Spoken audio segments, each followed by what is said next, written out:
దేవుడంటే భక్తి ఉండాలి, దేవుడంటే భయం ఉండాలి. తాను నమ్మిన దేవుణ్ణి కొలిచేటప్పుడు భేషజాలు లేకుండా ప్రవర్తించాలి. పాప భీతి ఉండాలి. అన్నిటికీ నైతిక బాధ్యత వహించే తత్వం ఉండాలి. అప్పుడు మతం బతుకుతుంది. దేవాలయాలు, వాటి పాలక మండళ్లు దారి తప్పకుండా ఉంటాయి. ఇలాంటి విషయాలు అందరికీ తెలుసు, పెద్దగా ఉద్బోధించాల్సిన పని లేదు. కాకపోతే గత 2-3 దశాబ్దాలుగా జరుగుతున్న తంతు చూస్తే మాత్రం దేవుడున్నాడంటూ, దేవుడంటే భక్తిని ప్రదర్శిస్తూ నాటకమాడుతూ జీవుడు తన స్వార్థ ప్రయోజనాలకు పెద్దపీట వేస్తున్నాడనిపిస్తోంది. క్షమాపణ చెప్పడంలో తప్పులేదు, కానీ చెబితే పోయిన ప్రాణాలు తిరిగొస్తాయా? ఎవరో ఏదో అన్నారని వాటన్నిటికీ స్పందించాల్సిన అవసరం లేదు అని టీటీడీ చైర్మన్ బిఆర్ నాయుడు మాట్లాడిన తీరు ఆయన అహంకారానికి నిదర్శనంగాను, నైతిక బాధ్యతను వదిలేసిన తత్వానికి దర్పణం పట్టినట్లుగాను ఉంది. క్షమాపణ చెప్తే చెప్పడంలో తప్పులేదు, చెప్పినంత మాత్రాన చనిపోయిన వాళ్ళు బతికి రారు కదా. అది అవన్నీ ఎవరో ఏదో మాట్లాడారంటే వాటికన్నిటికీ స్పందించాల్సిన అవసరం లేదు. వైకుంఠ ఏకాదశి టోకెన్ల జారీలో తొక్కిసలాట జరిగి 6 చనిపోతే ఆ దుర్ఘటనను టీటీడీ చైర్మన్ లైట్ గా తీసుకున్న తీరు చూస్తే ఎవరైనా ముక్కున వేలేసుకోవాల్సిందే. ఒకప్పుడు రాజకీయాల్లో నైతిక విలువలు, బాధ్యతాయుతమైన ప్రవర్తన ఉండేది. రైలు ప్రమాదం జరిగితే బాధ్యత వహించి లాల్ బహదూర్ శాస్త్రి రాజీనామా చేసిన దేశం మనది. ఇప్పుడు ఎంతమంది చనిపోయినా సరే తూనాబొడ్డు బాలా అన్నట్లుగా ప్రవర్తిస్తూ పదవులకు అంటిపెట్టుకుని ఉండిపోతున్నారు. దేవదేవుడి సన్నిధిలో తొలిసారి ఇలాంటి దుర్ఘటన జరిగినా బిఆర్ నాయుడుకు చీమ కుట్టినట్లుగా కూడా అనిపించలేదు. సీఎం చంద్రబాబు నాయుడిని వెంటపడి పోరి మరీను చైర్మన్ పదవిని దక్కించుకున్న బిఆర్ నాయుడు తర్వాత మాత్రం టీటీడీ పాలనలో ఎక్కడా బాధ్యతాయుతంగా వ్యవహరించినట్లు కనిపించడం లేదు.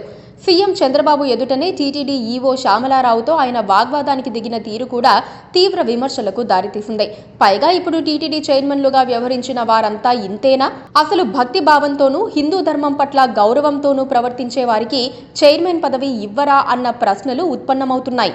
రాజకీయాల్లో పండిపోయి వ్యక్తిగత పరపతిని ఉపయోగించే వారికి, అక్రమ సంపాదనకు పేరు పొందిన వారికే టీటీడీ చైర్మన్ పదవులు దక్కటం వల్లే ఇంతటి దుస్థితి వస్తోందని జనం అనుకుంటున్నారు. కేంద్ర మాజీ మంత్రి, కాంగ్రెస్ నేత తిక్కవరపు సుబ్బిరామిరెడ్డి ఒకప్పుడు టీటీడీ చైర్మన్ గా ఉండేవారు.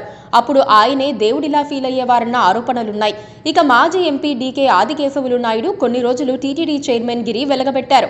ఆయన సారాయి వ్యాపారి అని అందరికీ తెలుసు. సారాయి వ్యాపారికి టీటీడీ చైర్మన్ పదవి ఎలా ఇస్తారని భక్తులు ప్రశ్నించినా ప్రభుత్వం వైపు నుంచి ఎలాంటి సమాధానమూ లేదు. ఇక కడప జిల్లాకు చెందిన పుట్టా సుధాకర్ యాదవ్ పై అనేక ఆరోపణలున్నాయి. టీటీడీ చైర్మన్ పదవిని స్వప్రయోజనాలకు వాడుకున్నారన్న వ్యాఖ్యలు చాలానే వినిపించాయి.